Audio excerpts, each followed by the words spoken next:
welcome back to another video. This is episode 2 of Lucy Locks Learns, and today we will be delving into air dry clay. So this is the Das air dry clay. You can find this in most places. They sell it pretty much everywhere, and if you were crafty as a child, you probably will have used a lot of this, and recently I have used it. However, in my autumn craft video, I made some leaves, some autumn leaves. I pressed in the leaf and created the lovely texture and cut them out and then formed them into bowls and let them dry. The only problem with that is the drying process took a very, very long time, so I'd like to learn how to reduce that drying process.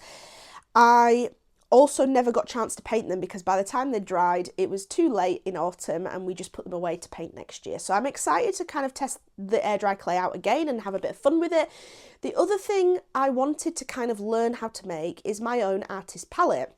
Now, there's obviously some amazingly skilled ceramicists who make beautiful clay palettes, pottery palettes, and they are stunning. But sometimes I just want something that I feel like I can wreck. So sometimes I don't use some of my very expensive supplies just purely because I don't want to destroy them, I don't want to ruin them. It's a very bad mindset, and this year I've been definitely trying to use my more expensive supplies to get myself out of that mindset. However, sometimes, especially with a palette, I'm so nervous about dropping them and breaking them and things like that. So I thought I might just attempt to make my own palette out of air dry clay. Now, air dry clay, it's obviously a wet clay when you buy it. It's moldable, and then it air dries, and it's got kind of like a papery quality to it. It's a very light clay once it dries. The problem with that is add any moisture, and then obviously this turns to mush. As we discovered, if Mum, you're watching this, we made our parents these little paw print ornaments for Christmas out of air dry clay, and I didn't coat them in varnish or anything like that. My mum took them. My mum's house is quite a humid house, and they turned a little bit to mush, so my mum had to reform them and varnish them to keep them intact, which is not ideal. So obviously as a palette, that is not a great quality to have. So we are going to form them and potentially use resin to coat them and just make them watertight. I think that's the key. So we're learning how to form this, we're learning how to dry it quickly, and we are learning how to make them airtight, and then we'll test afterwards whether the palettes work and how well we did. So welcome to Lucy Learns episode 2. Please stick around if you want to see more.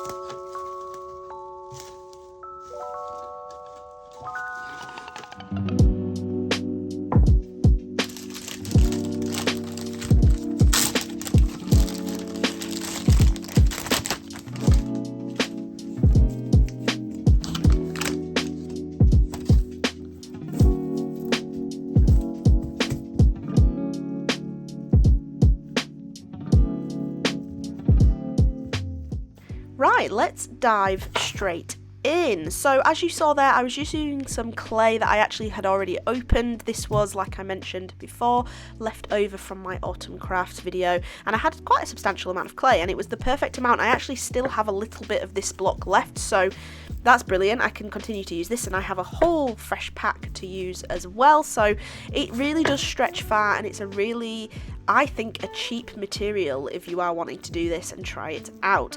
The rolling out takes a little bit of pressure and time and a bit of patience, but eventually you do get there.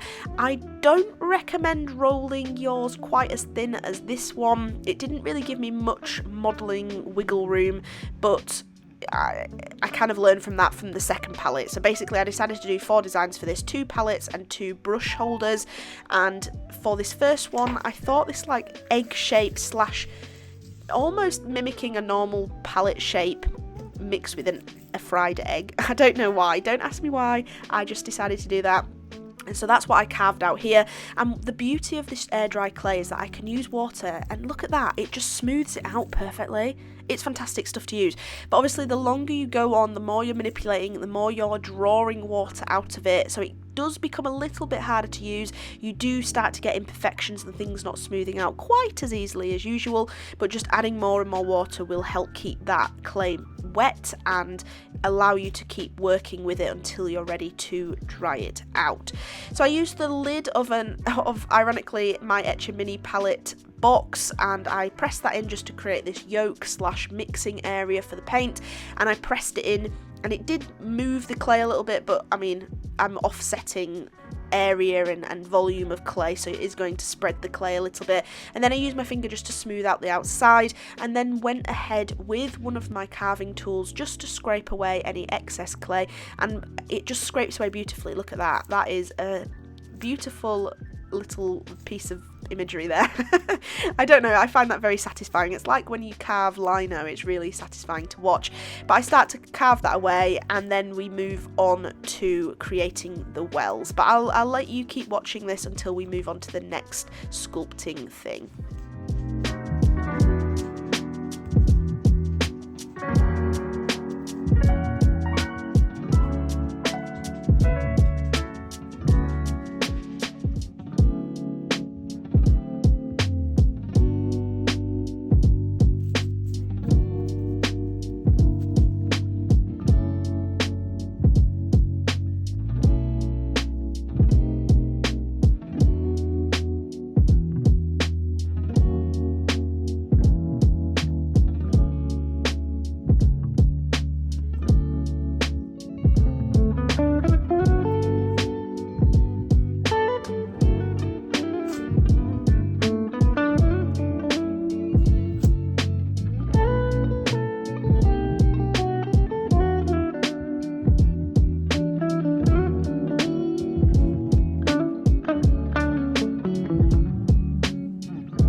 So this next thing is a brush holder. I've seen loads of people make worms, snakes, things like that into brush holders, and I thought I would have a go because the clay really lends itself really well to kind of bending and folding, especially this air dry clay, and I thought it would look really nice to mimic those natural bends and creases in a worm's skin. So it was just a little bit of fun. I'm not sure I will actually use this, and I definitely didn't flatten the bottoms how I should have, so I do have to go in with a little bit of a clean up later on, and I definitely think I should have rolled my clay a little thinner into a thinner tube so that it wasn't so bulky. It's quite a hefty little thing, this, and I'm not sure I would have it sat on my desk. It would take up quite a lot of room just for a brush holder, but it was a really fun little experiment to try.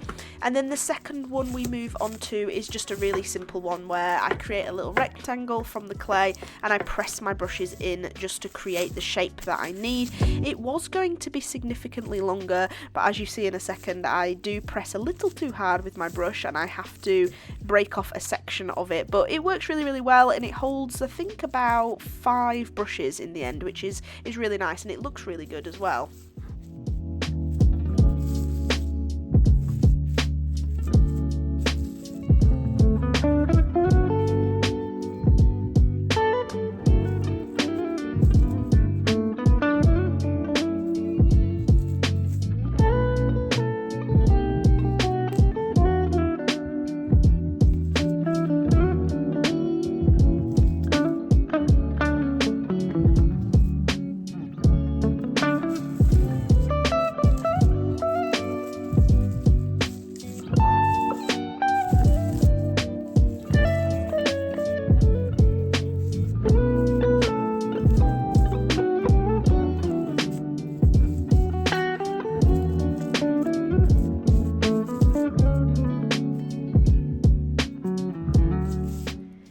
Onto the last palette I create. So I learned from that first palette that I needed to start forming it from a thicker piece of clay, so it gave me a little bit of wiggle room, and also the design that I was going for, I was carving quite heavily, and I knew I needed a much thicker palette, so I didn't have to roll out quite as heavily, which was much nicer. It's quite a difficult clay to roll out, especially when I've got it just on cling film that's resting on top of my desk. So I took my carving tool here, I love this tool, and I just started carving different size holes in here and just intermixing them, creating them really randomly, and I really, really like it. They're perfect wells for filling with a watercolour or just dropping in more wet paints, if you're doing a wet on wet technique, it just works really well for many different ways of using watercolouring, gouache and things like that. So I was really pleased with this little design, and I thought instead of just these holes, because I was just going to create the holes, I thought I would add a much bigger well as well, which can be a mixing area, and again, using my fingers and a bit of water, I can smooth these even very, very rough. It looks really rough here, but believe me, it's very easy to smooth out and create those really nice smooth areas and less cracked areas as well. So I don't know if there's a detrimental impact of adding too much water. I suppose you just have to have it in the oven a bit longer to dry out, or out in the open to dry out. I'm not really sure if that can bring on cracking. I don't think it did for me, so I'm not really sure. I'm sure some people may want to drop it in the comments below their experiences with the air dry clay. But this is the bigger well that I start to create here, and it's just really fun to carve into. I know I've said that a few times, but it really, really is. And yeah, I finish this little well here, and then I carve around the whole lot and smooth that out and get it ready for the oven. So I decided for the drying process, like I said, my ones that I created for the autumn craft video they actually took weeks to dry. That's how long it took, and I really needed to speed that up. So I did a quick Google. People were saying that you can put it in your oven at the lowest temperature for about 20 minutes, but to keep an eye on them, and that's just what I did. I shoved them in there, and it's a fan assisted oven as well, so it dried the water out quite quickly, and after I think about 20-25 minutes we had some very nice dry clay.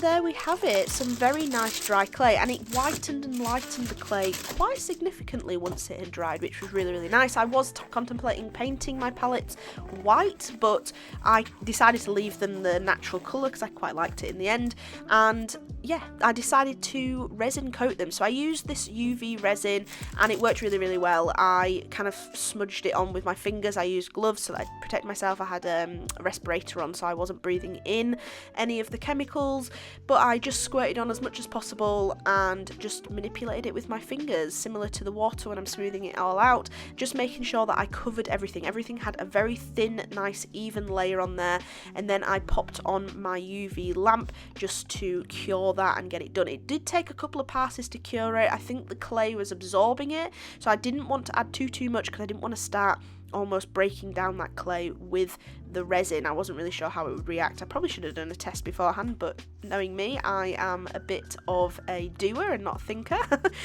So yeah, I popped on this very nice thin resin coat on everything, on all the palettes, upside and downside, making sure that there was no gaps anywhere to be seen. And this one in particular was quite difficult because these wells are a lot deeper. There were probably a few imperfections there that I should have gotten out when I was smoothing it off, so it did take a little bit of time, but it was quite fun to do, and they feel very nice and smooth and lovely, and no areas open to the elements, which is perfect. Now, as I mentioned earlier, I didn't flatten the bases of these very well, so I took a metal nail file and I just filed them down a little bit just to create them as flat as possible. It was quite difficult without creating too much dust, so they're not the best, but what do we expect when we're using a cheaper material like this and not being professionals and knowing how to model clay at all? This is kind of what we ended up with, but I flattened them out as much as possible and got to painting. So obviously the worm, I wanted to do it like that pinky wormy colour, so I used my Liquitex Basics, which are very nice thick acrylic, so they only required one coat, which was perfect, and I just coated them all up, painting them as much as possible. I've probably not painted them the best, to be honest. I paint a few stripes on the worm as well, but they, like I say, they're not painted to the best. At this point, I was just wanting to kind of create the basic, and a worm isn't perfect, it doesn't have perfect stripes on it, so it was what it was, and I added a little face and it was perfect.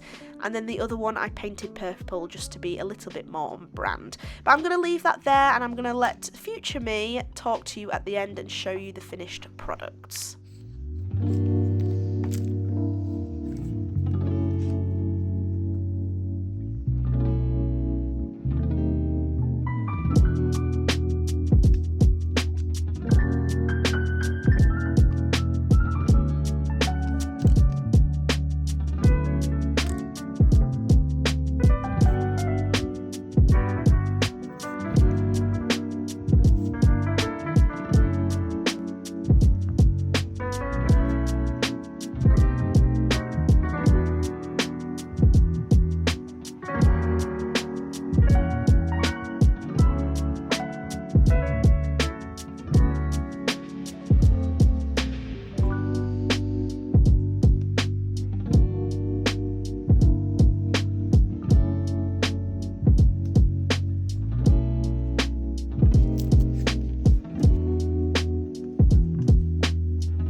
We have it, the finished pieces. These are fully cured now, painted and fully resin coated, so I'm really pleased with them.